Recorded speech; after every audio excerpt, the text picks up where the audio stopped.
Saludos, te habla Julio Jiménez Hedler, Julio Coco.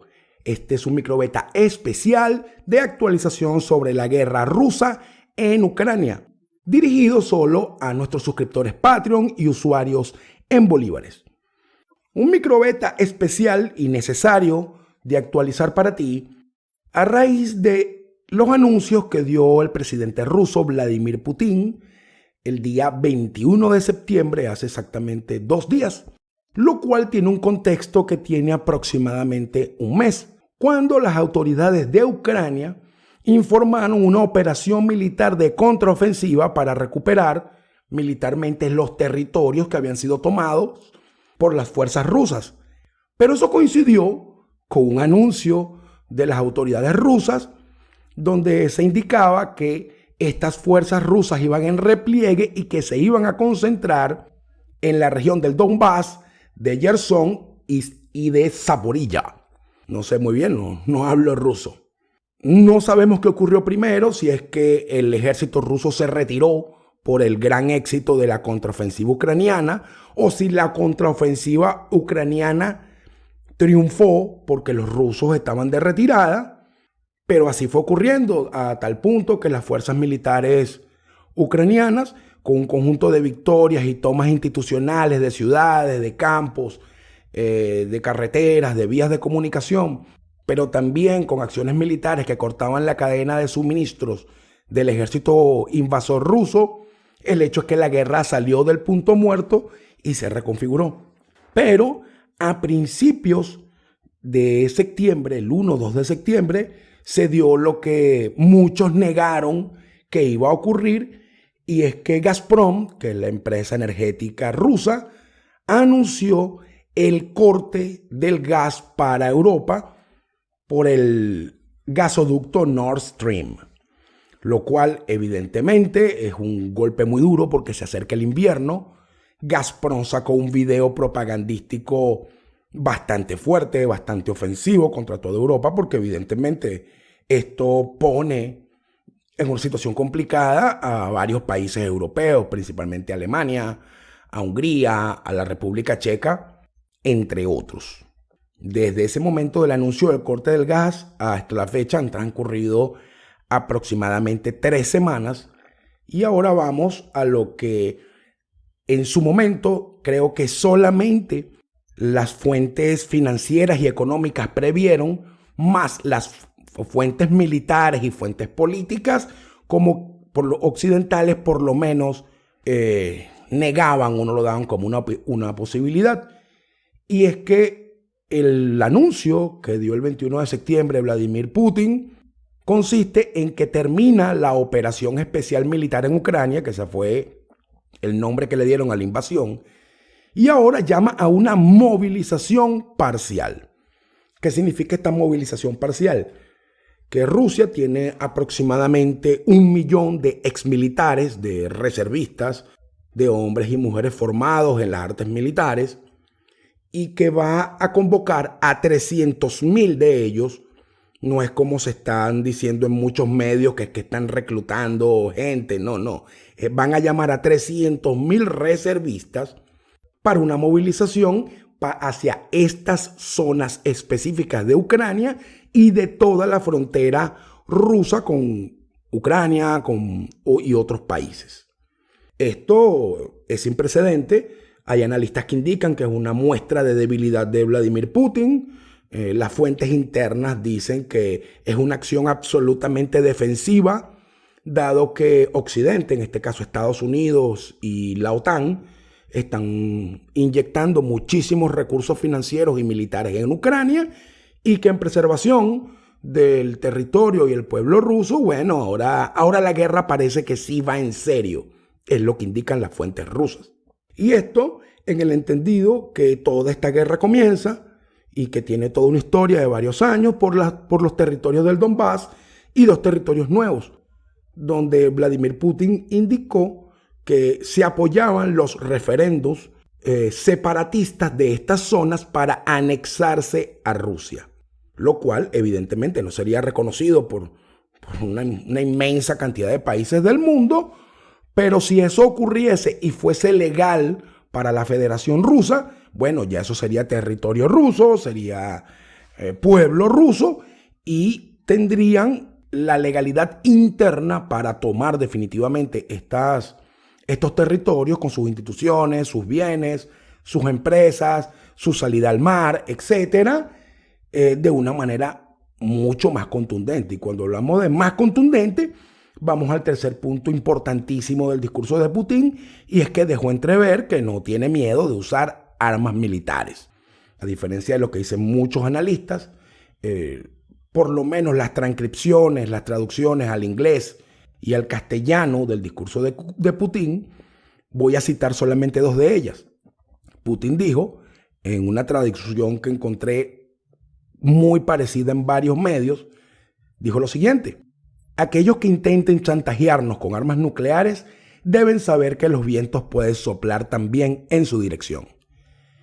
Lo segundo que dijo, traducción que también pude corroborar en distintos medios de comunicación, tanto anti-Putin como pro-Putin: a los que se le permiten tales declaraciones sobre Rusia, les quiero recordar que nuestro país también tiene varios medios de destrucción y algunos componentes más modernos que los países de OTAN.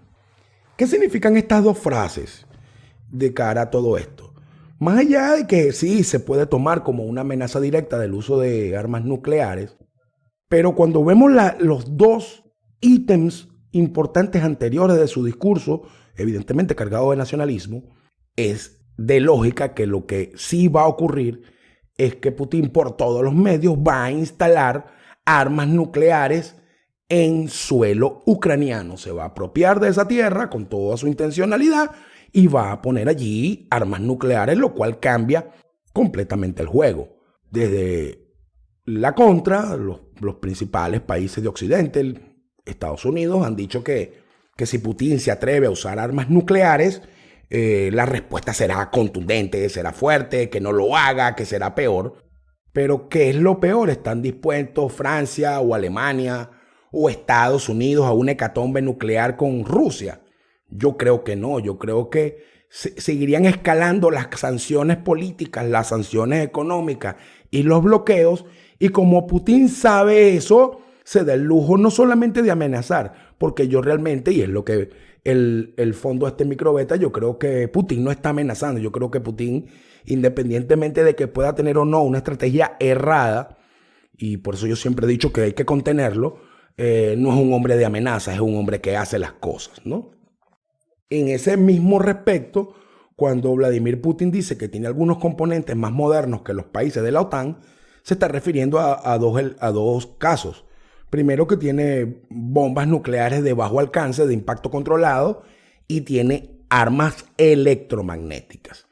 Y esto, cuando vamos al inicio, cuando eso se une con lo que hemos llamado, y yo me sumo a eso, al uso militar de la energía, cuando él cortó el gas a Europa, eso genera una serie de presiones sobre estos gobiernos en búsqueda de una negociación para que cese el conflicto, cosa que, por cierto, también señaló Putin en su alocución, diciendo que estaba casi listo un acuerdo para que terminara la guerra en Ucrania, y él dijo que los países de Occidente no permitieron la solución negociada, y bueno, si no hay solución negociada, vamos a la escalada de la guerra.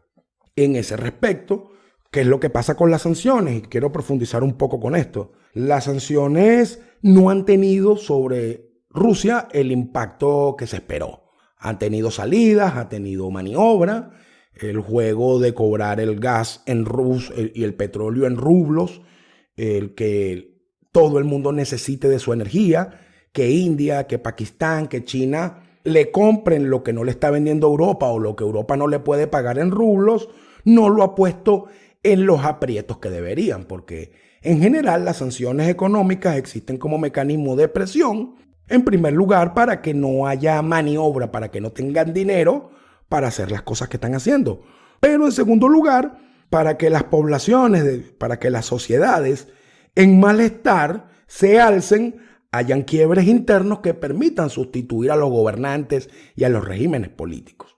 Estas dos cosas en el caso ruso no funcionan, y voy a comenzar por lo último.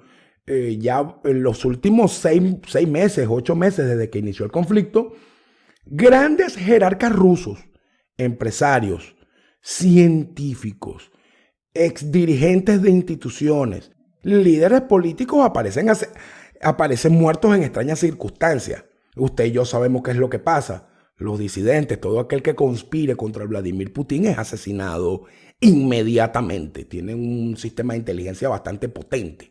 Y de cara al malestar social, es una forma de gobierno autocrática donde todo lo que se levante es silenciado o lo dejan que peguen 4 gritos hasta que se cansen, pero eso no va a hacer presión alguna en la élite gobernante para que se fracture.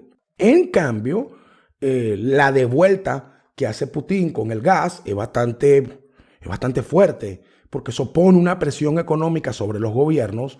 El consumo energético en invierno en Europa es algo que nosotros aquí en la América tropical no conocemos porque nosotros no pasamos frío. Y eso genera malestares sociales, o sea, eso es una especie de sanción que les hace Putin y la gente va a presionar más para que se negocie y haya gas de nuevo y bajen los precios porque el asunto energético aumentó el costo de la vida en casi toda Europa.